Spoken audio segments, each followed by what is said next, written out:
Welcome back to the People's Podcast on the People's Basics. Today we have a special guest with us today. We're talking to City Councilor Carlos Menchaca. He's one in New York City. And so we got to really get to know him when we were starting our coverage of the New York City mayoral race that we got involved in. And so today we have a lot to talk with him. Jackie, do you want to talk about some of the topics we're going to discuss with Carlos today? Yeah, I was really excited reading some coverage of what he's done as a council person, and I'm really excited about like the kind of direct democracy initiatives that he kind of heralded in, and so like we're going to be talking about local politics, how this kind of stuff affects every single one of us on a daily basis. So they say all politics is local, and today we're going to talk with someone who's actually in local politics. Yeah, it's going to be a treat. So without any further ado, let's bring Carlos onto the program. Carlos, welcome to the People's Basics. Buenas noches, everyone. Good to be here. It's a pleasure to be able to have you. So, Carlos, for those who don't know you too well, could you let us know what kind of drove your kind of career into activism? I know you've been in public service since the very beginning of your career. What kind of inspired you to take that profession as your calling in life? I really feel like the journey into politics started when I was a kid growing up in public housing in the border town of El Paso, Texas. And really that is what shaped how I interact with the government as a young person, translating from my mom, really having to understand how government worked because that's what I needed to understand myself. And as a kid, I really saw that there were things that could just be better. I was a Boy Scout as a kid as well. So for any Boy Scouts out there, I was very much mentored by some incredible leaders in my community in El Paso. And all of that really kind of came together in college. And being the first person in my family to go to college, I went to San Francisco, the Jesuit University of San Francisco. And that's where it all kind of came together. My passion for politics, my education, and then graduating, coming to New York and being injected into the middle of it all. It was like a moment of like confluence of everything that I was already thinking about. And here I am, a council member in New York City. Yeah, so Carlos, the big theme that we've been covering in this month and that we really wanted to talk to is about the idea of community. And so, when you came here now in your little bit close to 2 decades now, right, in New York City, you're approaching that marker. Yes. So I wanted to ask you, what has really defined community and what you've been trying to build in New York City? What really makes being a New Yorker a very unique experience compared to growing up in somewhere like El Paso? What makes New York City very unique, I think, is the incredible density of people. We live on top of each other, and we experience that at every turn. If you're on the subway or your neighbors, you're walking outside, you're walking your dog, you're constantly interacting with people. And the neighborhoods are shifting and changing, and they've always shifted in New York City. New York City is never static. It's never the same. It's always changing. And so people have opinions about it. Now, where community comes together is the relationships that people build. And one of the most beautiful things that I've experienced are the relationships with immigrant communities. Immigrant communities bring a vibrancy, a sense of family, and also incredible misfortune with a recent president that really left many people vulnerable, and all of that brought people together and said, "Hey, I want to help my immigrant community, my neighbors. If they have kids at school, the kids and the parents getting together," and that's really what brings my work into focus as we have been helping in New York City the immigrant community. And really how that defines neighborhoods and helping people from deportations and ensuring that they have what they need. COVID really even brought it deeper in focus as a community that not just needed services and communication, but a whole rethinking about how we support communities that don't have social security cards, but need a job and need basic income. and need the things that everybody needs, but the federal government has yet to create reform that can bring justice to those families. So, Carlos, Speaking of the go immigrant, ahead, Jackie.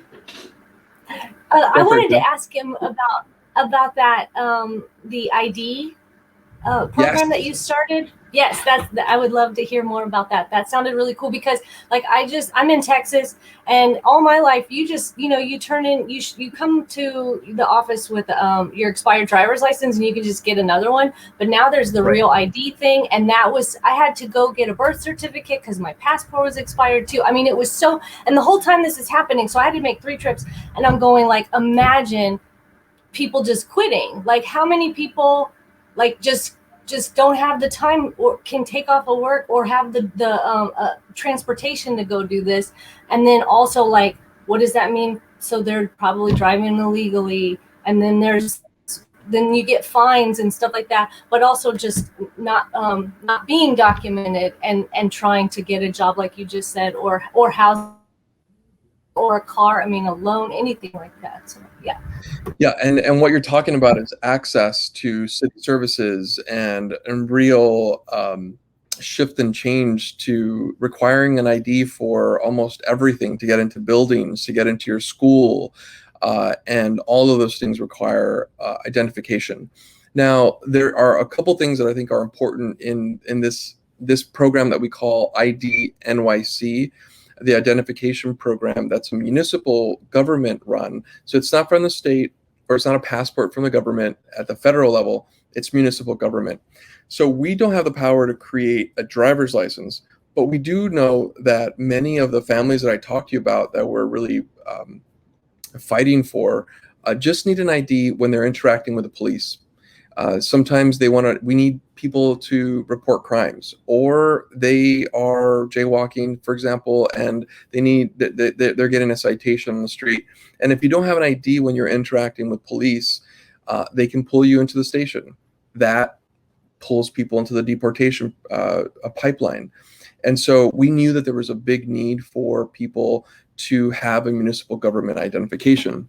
Now, we've made it as easy as possible to be able to use your passport from your country of origin, a cell phone bill, and a couple other identifiers. So we made it as easy as possible, but we wanted to make sure that it was safe and not able to be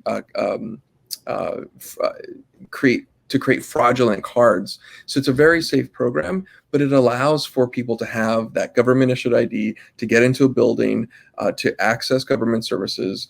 And that really helped us make the case at the state level for driver's licenses to the undocumented community. Now, we also know that undocumented members of our community are driving. They're driving for their jobs, and we know that they need that as well. So this is part of this longer term push for reform upstream into state. And then ultimately what we want is a federal shift and change so that people can have and gain citizenship, so that they can get their passports, so they can get their driver's licenses, get a social security card. And so this is what the city can do. And we've shifted into a national push so that other cities can do this as well, so they can push their state legislature, and this is part of the movement making that New York City is a part of.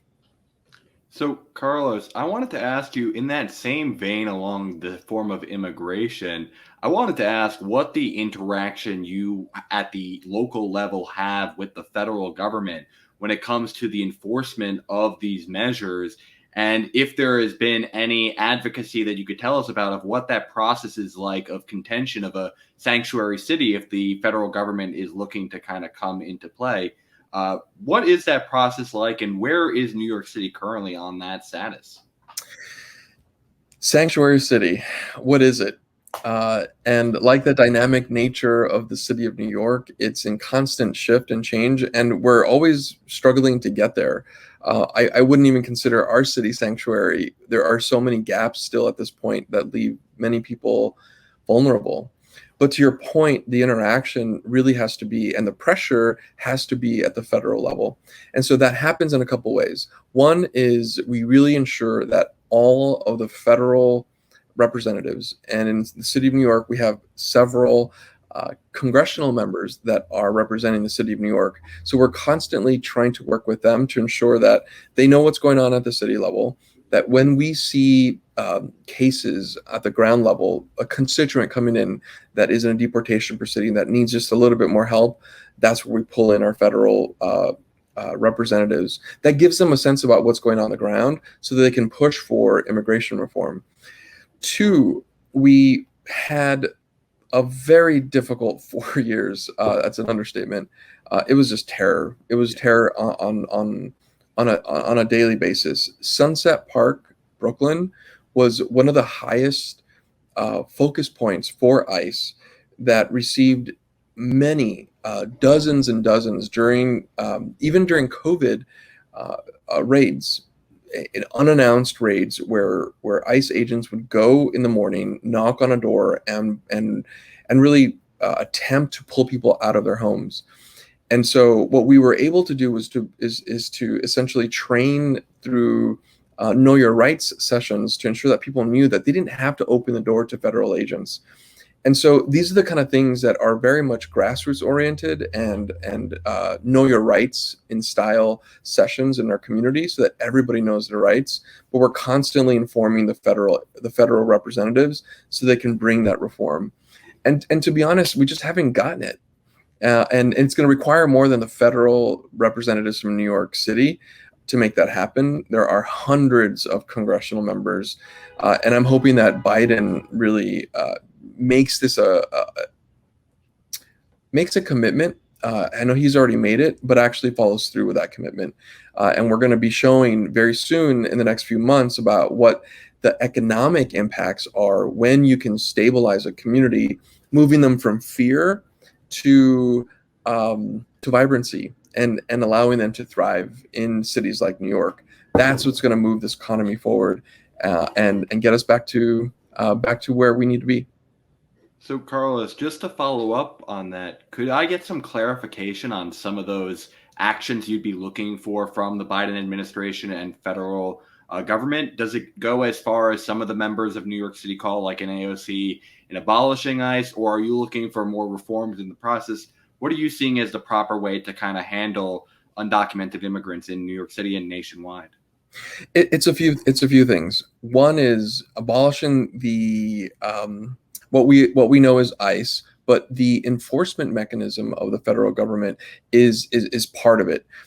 Not only are we seeing the overuse and really in a terror kind of way, use of federal government funds to separate families that are already in our communities.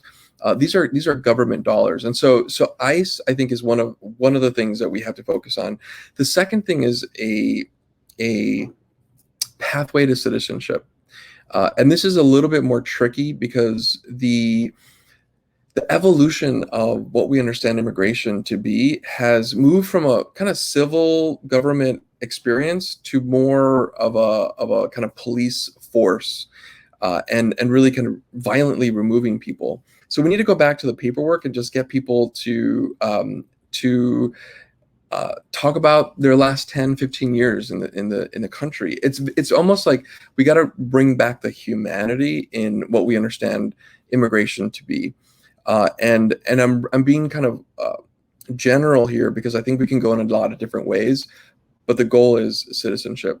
And then finally, we need due process for everyone. The Constitution really speaks to this, that every person in the country should have due process, but that requires a lawyer.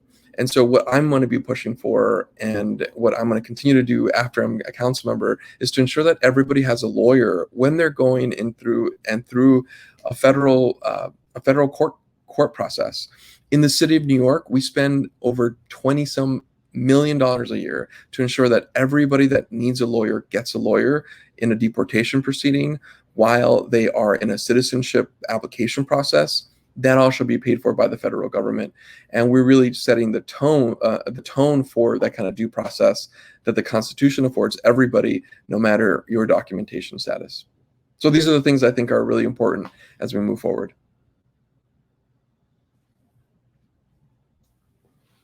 So, one final thing I wanted to ask you about is you brought about the idea of financial assistance to these communities, and that in some of the federal aid packages, they had been left out. You mentioned one measure, a universal basic income, as Yes. something that you would like to be brought to New York City. Yourself, Andrew Yang, a couple mayoral candidates ran on this idea. I wanted to ask you how something like that would go about. Would it require means testing? It was something that I always wanted to get some more clarification on how you wanted to structure your own while you were running. How did you want to try and structure something for New York City? Well, I think what's important here is that there's so much skepticism around the concept of a basic income.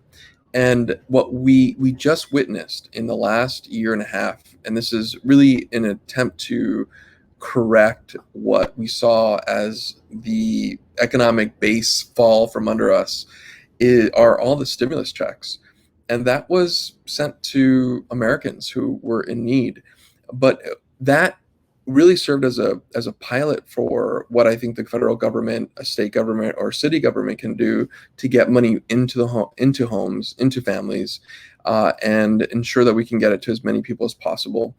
I think at its fullest, I do not believe a needs assessment is required. I think everyone deserves to have a basic income to ensure that you can pay rent, and then that allows you to kind of explore and be free to understand what you want to do on this earth to help it.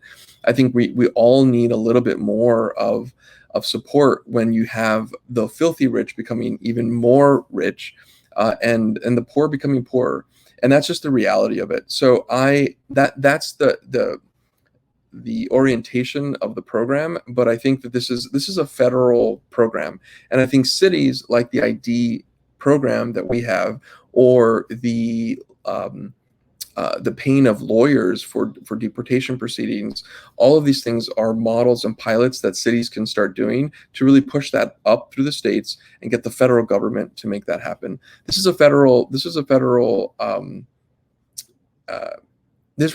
to require federal response to actually make it happen. We just today, the federal government approved an over $1 trillion infrastructure bill. And I'm still looking through it right now, but that's the kind of money that we need in this kind of program to really stabilize families, ensuring that people have what they need to eat, pay rent, get their medicines, and live a good life. That's what we're talking about here. Well, I'm very glad to hear that. I was very curious because I think there had been a lot of debate of how do you do these kind of local implementations, because we've seen these mayors for a guaranteed income spread out across the country. There's been several dozen so far, and a lot of these programs have been kind of pilots that are small, because it does seem like they just want the federal government to finally step in, and this is kind of the sample data. Do you think it is possible at a local level to actually do universal? Because that's kind of the thing that I think a lot of us don't maybe understand is what kind of currency control does a local government have? What budgetary flexibility? Because we all know from the federal government, worst comes to worst, we hit that print button and we can print what we need. It obviously can have impacts, but they have that capacity. What flexibility does a local government really have when it comes to policy like this? Well, the main point that we have to make here, and I'm going to give you some New York City numbers, and it's just not the same as a small town in Ohio. So this is what we're talking about is a federal program. Now, what a New York City can do differently than any other city is use its almost $100 billion budget. That's what we just passed months ago, to really build something out that's not just robust, but shows how the city and the state can work together to make sure that people have what they need on the ground. The federal government pushes money through the states and it gets down to the cities. We're going to need to understand how to bring this out and bring it to homes. Now, what works really well in New York City and what we've been able to build out through the IDNYC is relationships with people who are with the what we understand as the highest need, hardest to reach populations. So if a federal government said, tomorrow we're going to have universal basic income program, we'd say, great. Well, we have this amazing ID, NYC, that can go to some of the most vulnerable people in our city, and we can use that program to engage, to communicate, and to build relationships that are already there and warm. And so this is part of the municipal government role and responsibility. So we may not see small towns in Ohio do a universal basic income, but we can have them do an IDNYC style program to get to people, people who are homeless, people who are recently incarcerated, immigrants, young people, these students, college students, folks that can't drive for whatever reason. Those are the kind of communities that we need to have engaged with government, and that's where local government comes in. We have the biggest impact in people's lives. I believe that. This is why I love being a council member, because we get to touch people's lives in the most intimate ways. That's through the work that we do as government, municipal government workers, and so that's why that's our job. But all we have to do as New Yorkers in New York is prove the case and get the federal government to make that happen. I do love hearing that the social infrastructure is definitely needed before we can get this kind of put into place. I agree. This is what we're doing. Yeah, and one of the other things that I read that I really liked, that you brought the local community into the decision-making process of the budget. Yes. So we were talking earlier about kind of a national, I feel like that's almost that on a micro level, but budgetary, local budgetary referendum. And that is so cool because personally, for me, as like a hippie anti-war person, like I hate that my tax dollars go to proliferation of chaos overseas. Yeah. So like I wish that Americans could check a box like, yes, I want my tax dollars to go here. No, I don't want it to go here. But like, we don't have that luxury. But I think that is so incredible that you like kind of shepherded that procedure. I'd love to hear more about that. Yeah, thank you, Jackie, for asking me about that. It's one of the more beautiful blossoming things that I had no idea was going to get this kind of response, but also the kind of social infrastructure that John was talking about or responding to in a very big way. So what I think is important in this story is that this story really is embedded in a community of immigrants. Almost 50% of the population is foreign-born, Chinese speakers, Spanish, Arabic speakers, and we are. That's the backdrop. So you have all these families that are shy or distrustful of government. And so you bring this budget conversation and say, what would you do with $1, $2, $3 million this year to support your community? What we saw were parents coming in saying, my kid doesn't have internet in their school. My kid doesn't have a bathroom in their school. My kid doesn't have a playground next in their neighborhood. And so what we saw were these immigrant families that said, hey, we have a voice, and I came to this country to do the things I need to do for my family to ensure that they get what they need.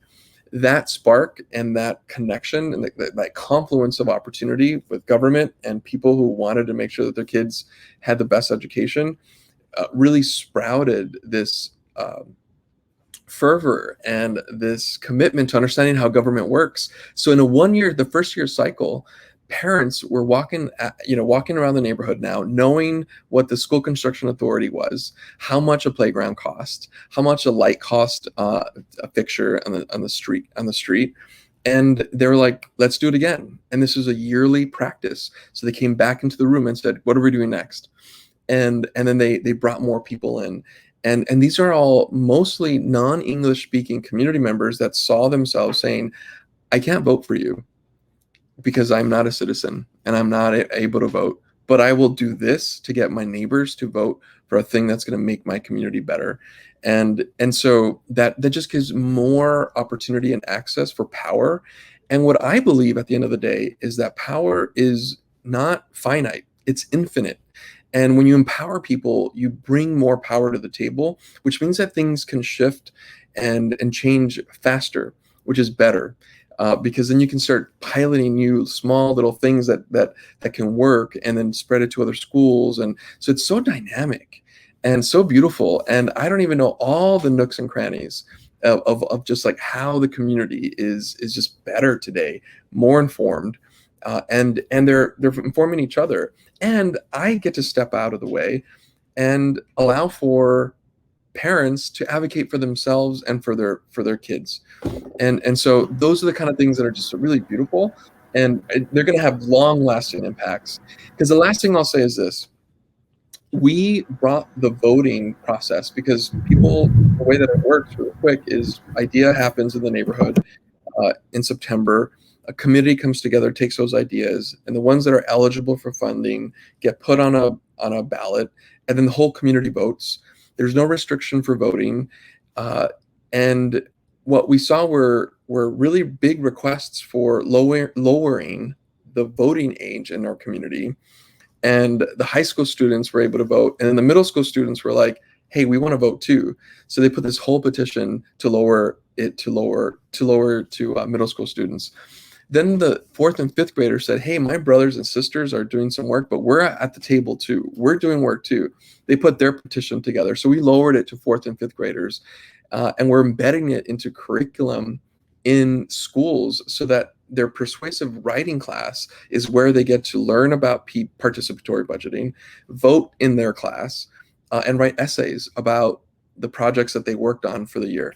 So this is all happening within 8 years, and it's changing infrastructure. And once a young kid gets activated in that kind of powerful way, you'll never lose that. And John, to your question earlier, I feel like that's what happened to me as a kid. I never lost that. I always felt like I was empowered, because I was empowered from my family, and I got to be a leader in my family, to translate for my mom, to engage government agencies, and I'm still doing it today. So that we're building the leaders of tomorrow. Well, I love that. Democracy is certainly contagious. We'll just put it that way. But, I wanted to ask you one question on that, because obviously it can be kind of a slippery slope, and like, how far do we want to have it of direct say in everything we have? What do you believe the future of your positions are going to be if it's completely this kind of direct democracy? Do you believe it can go to all aspects of local government, or does it have its limitations?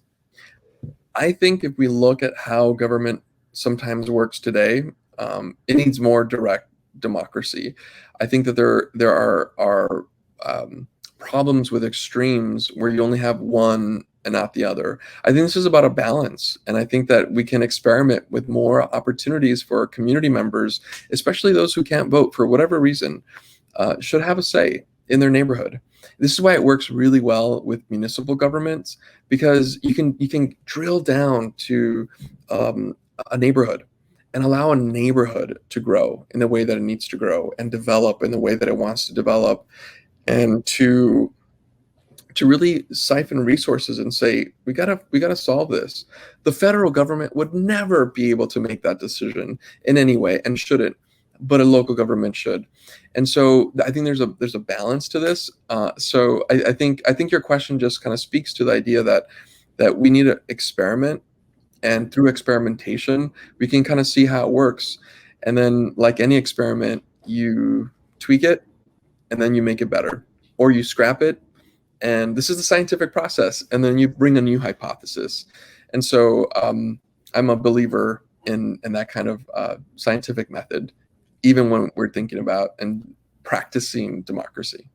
Yeah, and I wholeheartedly agree with that. That's the best part of the decentralized model, is we get to have all these innovation hubs across America.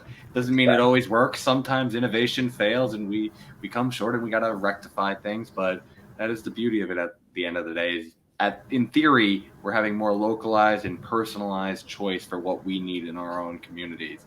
That sounds Thank great. you for that clarification. Jackie, do you have any final questions for Carlos today? I just kind of wanted to make a comment actually on Sure. participating and even people who can't vote. I always say that like voting is the absolute least like participation in your democracy. Like it's totally like we should be more interactive with our government, with our elected officials on every level, you know, municipal to national. And like I think it's so beautiful that even getting those young kids, because I'm always talking about like the young ones, the older folks, they've already made up their mind. They've you know, dug into their camp, but like the young folks, they're so much more sophisticated and can like just see through the BS, that like we need to be targeting young folks to be active and engaged, because it is their future, and it is they're going to be the ones who are going to end up holding the bag. The more empowered, like, oh my God, that word is one of my favorite words in the whole world. The more empowered these young folks are and engaged and activated, the younger, the earlier, oh my gosh. And then you have a lifetime just like you. And I kind of feel the same way, like growing up, kind of really poor and seeing, just observing how things are in certain areas. You know, you go to my dad's house in the rich neighborhood, and then I'd come back home and it was like, wow, there's really two separate Texases, you know? So, so that being said, I love the idea of planting seeds and empowering people and getting to make their own decisions and where their tax dollars goes, especially locally. I think that's incredibly beautiful and elegant. Like it's something that can totally be rolled out across the board, especially in the age of information and the digital age. Like, how do you feel about bringing technology into the, you know, the electoral process? Yeah, it's a really good point, and I think that this is another chance to lean into experimentation and really not being afraid to try something new. I think that what's really interesting, and I'll share, in the participatory budgeting evolution during COVID, we had to go online 100% because we didn't want to do what we were enjoying and really was part of the social fabric of the participatory democracy budgeting process, PB. And it didn't go very well. We learned very quickly that the way that people engaged in conversation was in person. And it was a real telling moment. And I'm still trying to figure that out. Like, how do you solve for communities that just want to do things on paper, want to engage people in conversation, and so that we're not saying we're going to go online all the way all the time, because that's where we want to go, but really understand what's the goal here. And what we understood very well is that participatory budgeting was a social engagement. This is something where people wanted to come together and talk about this new park idea, get excited about it, and vote on it. The idea that it would just come on a screen didn't engage people. And so that's important. That's an interesting scientific data point. And so this is part of the evolution, but we're in COVID and we wanted to be safe. And and so, but this is all part of, again, the democracy. And so technology for the young people work really well, but for the seniors, not so much. And so what does that mean about not engaging the seniors anymore, because they have to get on an iPad and vote. And so these are the growing pains of, and especially during COVID, that we have to really understand. But I like technology. I think it works. It just has to serve the purpose and the real the reason for our being here. It can't just be about convenience. This is about people. At the end of the day, this is about people. Yeah, and community, which is kind of like, you know, the That's right. basis of our conversation. But what we've been talking about this whole time is community on a very local municipal level, or also like on the national level. You know, America is one big old community, and so we need to learn how to maybe work within our community, small and large scale, to get things working a little better. So, but Yeah. I agree. And what you've done shows that it totally can be done. Mm-hmm. I agree, and it's not because of me; it's because of the incredible people on the ground, and I get to be a part of that, and I feel so honored and privileged to have been part of that for the last 8 years. Oh, well, we're very glad you got to share some of that time with us and share your Thank thoughts you. with all of us of how do we engage kind of in our local political system. Carlos, do you have any final thoughts that you want to share or even advice for people who want to get engaged in their local politics? Because we cover a lot of national politics here at the program. And so we'd love for people to have some sense of where to even kind of get their mind around starting in local politics. I think that the best thing that I can say right now is to really start at home, and to really kind of build these concentric circles that show how you and your family and your friends uh, are needing response from government, and that will show you, I think, where the things that are going to keep you and maintain a sense of passion for what you want government to do. And if we can all really understand that government is just the reflection of us as the people and what we want, that just brings it more home. And I think that governments are ultimately a people institution, which means that we can change it, which means that you can change it. And if you have that idea that's going to make your life and your family's life and your friends' life and your neighborhood life better, then someone needs to hear it and talk about it and organize and build that power. Oh, well, I'm very glad to hear it. It seems like Jackie may have had her own broadband issue cut out, but on behalf of both of us, Carlos, I really wanted to thank you so much for taking the time to talk with us today, and we expect to hopefully talk with you in the future because we really appreciate you taking the time with us. You got it. Have a nice day, man. I'll see you again later. Thank you, everyone. Okay, everyone. So that was Carlos Menchaca. We're very thankful for him coming on to talk about local politics. I want to kind of reemphasize the importance of local politics. I know we do a lot of national politics coverage, but this is the place where you get that most tangible impact on your own personal lives. The people have control over your own local area. And if you think about it electorally, a lot of these processes have far less engagement than national elections do. And the population size that's eligible to vote is smaller. So these elections are swung by less and less people. And so your organizing efforts can make a higher and higher impact in your local area. So I do invite you all to get involved. And we want to thank Carlos for having that wonderful discussion on universal basic income and immigration and participatory budgeting as well. That being said, everyone, we want to remind you, please come support the People's Basics. Subscribe down below so that you're notified whenever we have new content coming up. Please make sure that you leave a like on our page. It helps us boost with the algorithm, so we really appreciate your support. And check the description section down below for our link tree that has all of our links. We want you to be joining us in our Discord. That's where we're doing our organizing. So please come join us there and join the People's Basics movement, where we advocate for the universal basics.